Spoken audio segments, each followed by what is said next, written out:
আফগানিস্তান এবং রাশিয়া যুদ্ধ চলতেছে। কোরআনের হাফেজ 8 বছরের ছোট্ট বাচ্চা আব্দুল্লাহ এশার নামাজ পড়ে মাদ্রাসা থেকে বাড়িতে ফিরবেন। ভুলক্রমে রাশিয়া এবং আফগানিস্তানের মধ্যে যুদ্ধ যখন চলে, কেমন করে জানি ছেলেটা রাশিয়ান সৈন্যদের তাঁবুর মধ্যে ঢুকে যায়। রাশিয়ান সৈন্যরা ছোট্ট ছেলেটাকে পাওয়ার সাথেই ডাক দিয়া বলে, তোমার নাম কি? ছেলেটি বলে আব্দুল্লাহ। কয় এদিকে কেন? কয় ভুলে আসছি, অমুক গ্রামে যাব। ওরা বলছে মুসলমান যদি আমরা পাই, আমরা দেখি না বয়স হয়েছে কিনা, আমরা মুসলমানকে আমরা বাঘের বাচ্চাই মনে করি, তোমাকে আমরা মারবো, তোমার কোনো কথা আছে কিনা? ছোট্ট ছেলেটা বলছে আমার অপরাধ কি? বলছো অপরাধ একটাই, তুমি মুসলিম ঘরে জন্ম নিয়েছো।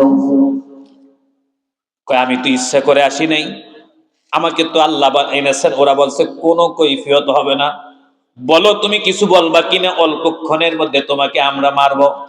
ছোট্ট ছেলেটা চক্ষু বন্ধ করে আল্লাহ রেখে, আল্লাহ পবিত্র কুরআনুল কারীমের মধ্যে বললাম, আল্লাযীনা ক্বালা লাহুমুন নাস ইন্নান নাসা কাদ জামাউ লাকুম ফাখশাউহুম ফাযাদাহুম ঈমানা।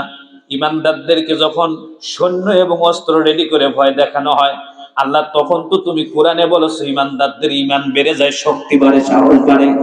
আয় আল্লাহ তুমি আমাকে সাহস দাও, আজকে রাশিয়ান সৈন্যদের সামনে আমি আমার নিজেরটাকে সম্পূর্ণ উজাড় করে দিতে চাই। আল্লাহ তোমার কোরআনের মুজিজা দেখতে চাই, রব্বুল আলামিন আমাকে সাহস দাও। ছেলেটা কি জানি বুঝে রাশিয়ান সৈন্যদেরকে বলছে, তোমরা তো দূরের কথা, তোমাদের বাপদাদা 14 গোষ্ঠী আসলেও আমাকে মারতে পারবে না। রাশিয়ান সৈন্যরা কয় কেন পারবো না? ছোট্ট ছেলেটা কয় 29 পারার প্রথম পৃষ্ঠার 2য় লাইন, 67 নম্বর সূরা, সূরাটির নাম সূরা মুলুক, আয়াত নম্বরটা 2, আল্লাযী খলাকাল মাউতা ওয়াল হায়াতা লিয়াবলুয়াকুম আইয়ুকুম আহসানু আমালা। দিনাজপুরের ভাইরা একটু মেহেরবানি করে বলুন তো হায়াত মউতের মালিক কে? ছোট্ট ছেলেটা বলেন আমার হায়াতের মালিক আল্লাহ, তোমরা মারবা কিভাবে? বলতে যে শোন বেটা শোন, বেশি কথা বাড়াস না, কিছু বলবা নাকি বল। ছোট বাচ্চা তো স্থির থাকতে পারে নাই, বলছে আমার তেমন কোনো আপত্তি নেই, ছোট্ট একটা আবদার আছে, প্লিজ মেহেরবানি করে তোমরা একটু আমার আম্মুর কাছে নিয়ে যাবা। রাতের খাবারটা দৈনিক আম্মু আমাকে খেতে দেয়, আজ থেকে 3 মাস আগে তোমরা আমার আব্বুকে দুনিয়া থেকে বিদায় করে দিয়েছো। আমার কোনো ভাই নাই, আমার একটা মাত্র মা বোনও নাই, আমাকে যদি মেরে ফেলো আমার মাকে মা বলে ডাকার মতো আর কেউ থাকবে না। প্লিজ আল্লাহর ওয়াস্তে মেহেরবানি করে তোমরা আমাকে মায়ের কাছে নিয়ে চলো।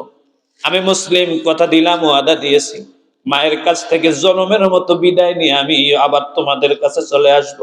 ছোট্ট ছেলেটাকে নিয়ে গেছে মায়ের কাছে, 7 জন সৈন্য বাইরে দাঁড়ায় আছে। ছোট্ট ছেলেটা ভিতরে গিয়ে মায়ের চেহারার দিকে তাকায়, মাকে মা বলে ডেকে বলতেছে, মা আজকে তোমার হাতে ভালো করে খাবো। ছেলে আর বলে না কি হয়েছে। পৃথিবীতে মা এমন একটা সম্পদ, সন্তান যদি বাইরে কোনো অপকর্ম করে এসে মায়ের কাছে এসে ঢাকে, আমার দিনী ভাইরা মায়ের চোখটাকে আমার আল্লাহ এমন ডিজিটাল করে বানায় দিয়েছে, মা আপনার সামনে প্রকাশ না করলে মা কিন্তু ঠিকই চোখে চোখে ধরে ফেলতে পারে বাইরে কিছু একটা হয়েছে। একটু জোরে জোরে বলেন না আল্লাহু আকবার। ছোট্ট ছেলে মাকে ডাক দিয়া বলে, মা গো মা, ও মা জম্মের মতো খাইয়ে দাও, আর আমারে কখনো খাওয়াতে পারবে না রে মা, রাশিয়ান সৈন্যরা গ্রেফতার করেছে, তোমার সাথে দেখা করার জন্য আমি এসেছি। মা বলছে, বাবা তার মানে তুমি কি খেয়েই চলে যাবা? বলছে হ্যাঁ। মা বলছে, আমি আমার জীবনকে 1000 বার দিয়ে দেব, কিন্তু একবারের জন্য আমি বেঁচে থাকতে তোমাকে আমি আর কোথাও যেতে দেব না। বাবা তুমি খবরদার আমাকে ছেড়ে এক কদম যাইও না। ছেলে বলছে, মা গো খবরদার তুমি আমাকে আটকাইবে না, মা গো শহীদ হওয়ার জন্য আমি অনেক প্রস্তুত রে মা। বলছে, না বাবা, তোমার বাবাকে আমার চোখের সামনে জবাই করেছে, আমি তোমাকে ওই তরবারির নিচে যেতে দিতে চাই না। ছেলে ডাক দিয়া বলে, মা গো যারা শহীদ হয় একটা পিঁপড়া কামড়ালে যতটুকু কষ্ট হয় ততটুকু কষ্ট হয় না। একটু জোরে জোরে বলুন না আল্লাহু আকবার। শহীদের কষ্ট কতটুকু বলবো নাকি? একটু ছোট্ট করে বলে, হাসরের ময়দানে আপনাকে আমাকে যখন উঠানো হবে, এই মুসলমানেরা গোটা হাসরের ময়দানটা হবে সম্পূর্ণ উলঙ্গ। আমি উলঙ্গ থাকবো, আমার মা উলঙ্গ, আমার বাবা উলঙ্গ, ভাইগুলো উলঙ্গ, গোটা উলঙ্গ হাসরের ময়দানেও আল্লাহ রাব্বুল আলামিন একদল মানুষকে পাঞ্জাবি লুঙ্গি পরে উঠাবেন, কাফনের কাপড় সহ উঠে যাবে। উঠেই তারা দৌড়াবে, ফেরেশতারা বলবে তোমরা কারারে? বলছে জিজ্ঞেস করে করো, আগে বলো আল্লাহ কোথায়। এরা দৌড় দিয়ে গিয়ে আল্লাহর সামনে দাঁড়াবে। দাঁড়িয়ে প্রথম সবাই এরকম করে হাত বাড়িয়ে দিয়ে আল্লাহকে ডেকে বলবেন, আল্লাহ তাড়াতাড়ি করে জান্নাতের চাবি দাও। আল্লাহ ডেকে বলবে তোরা কারারে, তোরা কারা? পাঞ্জাবিওয়ালারা ডেকে বলবে আল্লাহ আমরা শহীদেরা। আল্লাহ তোমার জমিনে শহীদ হয়েছি, তোমার নবীজি বলেছে যারা শহীদ হবে তাদের কোনো হিসাব হবে না, হাসরের ময়দানেই তাদেরকে জান্নাতের চাবি দিয়ে দেওয়া হবে। একটু জোরে জোরে বলুন না আল্লাহু আকবার। আল্লাহ বলবেন শহীদ কাকে কোথায় জবাই করে করা হয়েছে দেখাও। যাকে যেখানে আঘাত করে শহীদ করা হয়েছে ওই জায়গা সবাই কাপড় সারাবে। মুরগি জবাই করে দিলে যেমন ফিনকি দিয়ে রক্ত বের হয়, একসাথে লক্ষ লক্ষ শহীদের রক্ত হাসরের ময়দানে পড়বে। আল্লাহ ডেকে বলবে তাড়াতাড়ি করে ঢেকে দাও, তোমাদের রক্ত আমি আর দেখতে চাই না রে। ওরা বলবে আল্লাহ তাহলে চাবি দাও।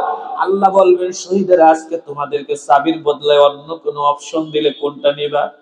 শহীদরা বলবে আল্লাহ যদি চাবি ছাড়া কার কিছু দাও তাহলে আর একবার দুনিয়ায় পাঠাও, জালেমদের বিরুদ্ধে আমি আর একবার যুদ্ধ করে শহীদ হব। আল্লাহ বলবে শহীদ করার সময় কান উঠিয়ে নিল, চোখ উঠিয়ে নিল, আঙ্গুল উঠিয়ে নিল, তারপরে শহীদ হওয়ার এত শখ কেন? শহীদরা ডেকে বলবে আল্লাহ রে, শহীদ হওয়ার সময় যে এত মজা, শহীদ হওয়ার আগ পর্যন্ত আমরা বুঝতে পারি নাই। যখন শহীদ করতে আমাকে নিয়ে যাওয়া হয় আল্লাহ হঠাৎ করে দেখি সাদা ধবধবে একটা পাঞ্জাবিওয়ালা লোক আমার জিহ্বার মধ্যে একটা চকলেট ঢুকিয়ে দেয় রে আল্লাহ।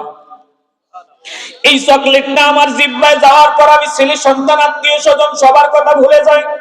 আমার চোখ দিয়ে আমি আল্লাহর একটা জান্নাত দেখা শুরু করে দেই। আল্লাহ জান্নাতের নাজ নিয়ামত দেখতে দেখতে আমার অবস্থাটা এমন হয় কোন সময় আমার হাত কাটে, পা কাটে, কলিজা ছিদ্র করে মনে নাই। শুনলাম কবরে নাকি 2 লক্ষ বছর ছিলাম। আল্লাহ এখনো মনে নেই, আমার লজেসটা তখনও চুষতেছি। আল্লাহ হাসরের ময়দানে যখন উঠছি এখনো লজেসটা 10 ভাগের 1 ভাগ আল্লাহ পাতলা হয়ে জিহ্বার মধ্যে আছে। আল্লাহ শহীদদেরকে ডাক দিয়ে বলবে শহীদেরা তোমাদের জিহ্বার মধ্যে যে চকলেটটা দেওয়া হয়েছে এই চকলেটটার মেয়াদ জান্নাতের চৌকাঠ পার হওয়া পর্যন্ত। যতক্ষণ জান্নাতের চৌকাঠ পার হবে না ততক্ষণ পর্যন্ত শহীদ লজেসটা শেষ হবে না। একটু দুটো হাত উঁচু করে বলুন না আল্লাহু আকবার। লিল্লাহু তাকবীর। ছোট্ট ছেলে মাকে ডাক দিয়া বলেন মা, মা গো তোমার কাছে আমার ছোট্ট করে আবেদন রে মা, তুমি আমাকে আটকাইও না। মা ডাক দিয়ে বলে বাবা আমার লাভ কি? ছোট্ট ছেলেটা বলছে বাবা তোমার লাভ।